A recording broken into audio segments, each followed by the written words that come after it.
Hello students, welcome to the online class. Students, today we will read second chapter of your first book, chapter name Lost Spring. Human life में जो spring वह as होती है जब बच्चा नई नई चीज़ें सीखता है, न्यू एक्सपेरिमेंट करता है और जब ब्लॉसम होता है, खिलता है, उसमें डेवलपमेंट होता है। बट इस चैप्टर में जो उसका जो ये बचपन है वो छिन जाता है। तो ये इसकी जो थीम है वो पोवर्टी फर्स्ट जो sometime I find our rupee in garbage, इसमें एक बच्चे की स्टोरी है जो पोवर्टी स्ट्रिकन होता है, यानी कि गरीबी से ग्रसित, और वो अपने बचपन के बारे में बताता है कि उसका जो स्प्रिंग एज है, स्टेज है, वो कैसे खो जाती है। तो उसके बारे में हम पढ़ेंगे आज। ये दिया है स्टोरी ऑफ स्टोलन चाइल्डहुड, यानी कि खोए हुए बचपन की कहानियाँ। तो एक फर्स्ट पार्ट इसका पढ़ेंगे हम। देखिए, सबसे पहले अबाउट द ऑथर, लेखक या कवि के बारे में। अनीश जंग। अनीश जंग ये इंडियन राइटर हैं, फीमेल राइटर हैं, जो 1964 में बॉर्न हुई थी। इनका जन्म राउरकेला में हुआ था, इंडिया में हुआ था। एंड स्पेंड हर चाइल्डहुड, और इनने अपना जो बचपन है यहीं पर स्पेंड किया, बिताया। एंड एडोलेंस, और जो प्रौढ़ावस्था है, इन हैदराबाद। बचपन के बाद जो सेकेंड स्टेज आती है वहाँ एडोलेंस में हैदराबाद चलेगी। She received her education in Hyderabad, और वहीं से इनने अपनी शिक्षा ग्रहण की, अपनी शिक्षा प्राप्त की। And in the United state of America, उसके बाद फिर ये हायर एजुकेशन के लिए यूनाइटेड स्टेट अमेरिका चलेगी। हर पेरेंट्स वर बोथ राइटर्स, इनके जो पेरेंट्स थे, माता पिता थे, वो दोनों ही राइटर थे। Anish Jung began her career as a writer in India. Anish Jung ने बाद में फिर इंडिया आकर अपना जो करियर है वो एक राइटर, लेखिका के रूप में प्रारंभ किया। सी हैज़ बीन एन एडिटर, वो एक संपादक भी रही हैं।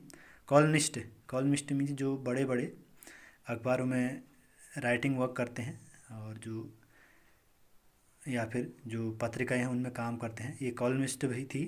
फॉर मेजर न्यूज़पेपर, जो बड़े बड़े न्यूज़पेपर थे in India and abroad, Bharat के और विश्व के जो बड़े बड़े न्यूज़पेपर्स हैं उनमें इन्हें काम किया है।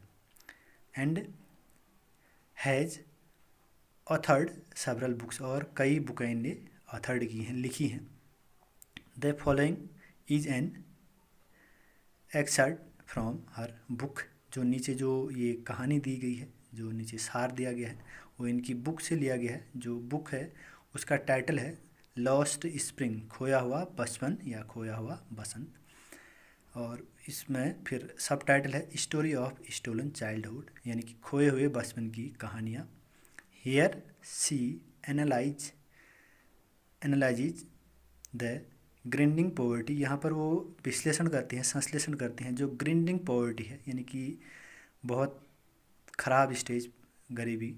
एंड ट्रेडिशंस, और परंपराएं, जो क्या क्या मान्यताएं हैं हर एक समाज में अलग अलग मान्यताएं होती हैं, उसके बारे में भी। Which condemn the children to a life of exploitation, और ये उन बच्चों के बारे में भी लिखती हैं जिनकी जो लाइफ है वो एक्सप्लोटेशन हो जाती है। एक्सप्लोटेशन मीन्स होता है ख़राब हो जाना, या फिर बहुत गरीबी में बिताना, बेकार हो जाना। अब देखिए, फर्स्ट जो पार्ट है वो है sometime I find a rupee in garbage, जो इसमें एक पुअर चाइल्ड की जो स्टोरी है वो कहता है सम टाइम, कभी कभी, आई find a rupee in garbage, कभी कभी मुझे कूड़े की ढेर में से 1 रुपया मिल जाता है। देखिए, why do you do this, इसमें जो राइटर हैं, लेखिका हैं, वो पूछती हैं उस छोटे बच्चे से, कहते हैं कि why do you do this, आप ऐसा क्यों करते हैं। आई आस्क्ड साहिब, कह रही हैं कि मैंने साहिब से पूछा। साहिब नॉट और रैंक, ये रैंक नहीं है, बच्चे का नाम है। होम आई एनकाउंटर, एनकाउंटर मीन्स होता है मिलना, मुठभेड़ होना, यानी कि जब मिली करी है। एवरी मॉर्निंग, जब मैं उससे मिलती थी, एवरी मॉर्निंग प्रत्येक सुबह। Scorching for gold in garbage, जब वो जो गार्बेज कूड़े के ढेर में क्या करता है, स्क्रॉचिंग गोल्ड फॉर गोल्ड, यानी कि कूड़े के ढेर से कुछ सोना या फिर रुपया जो भी है वो स्क्रॉच करता है, उसमें से ढूंढता है। गार्बेज डंप कूड़े के ढेर में से ऑफ माई नेबरहुड, कहते हैं कि मेरे पड़ोस में वो जब कूड़े के ढेर में से कुछ ढूंढता है। Saheb left his home long ago, Saheb ने अपना जो घर है वो बहुत पहले छोड़ दिया था। Set amidst of green field of Dhaka, और set amidst the green field of Dhaka, जो पहले ये ढाका के बीच में था इसका घर। His home is not even a distant memory, अब उसका जो ये घर है वो उसके लिए अब कोई उसको ध्यान नहीं रहता, उसका याद नहीं, क्योंकि बहुत पहले बचपन में वो यहाँ आ गया था। There were many storms that swept away, और कह रही कि जब ढाका में ये रहते थे तो वहाँ पर एक बहुत बड़ा जो स्टॉर्म तूफान आंधी आई, that swept away their fields and homes, और उस आंधी ने इनके जो खेत थे और जो इनके घर थे सब वो तोड़ दे, बेकार कर दे। हिज मदर टेल्स हिम, और ये सब चीज़ें उसकी मदर उस लड़के को बताती हैं कि जब हम लोग पहले ढाका में रहते थे तो ये सब हुआ था। दैट्स वाई दे लेफ्ट, इसलिए उनने वो जगह छोड़ दी थी, ढाका छोड़ दी थी। Looked for gold in big city where he now lives,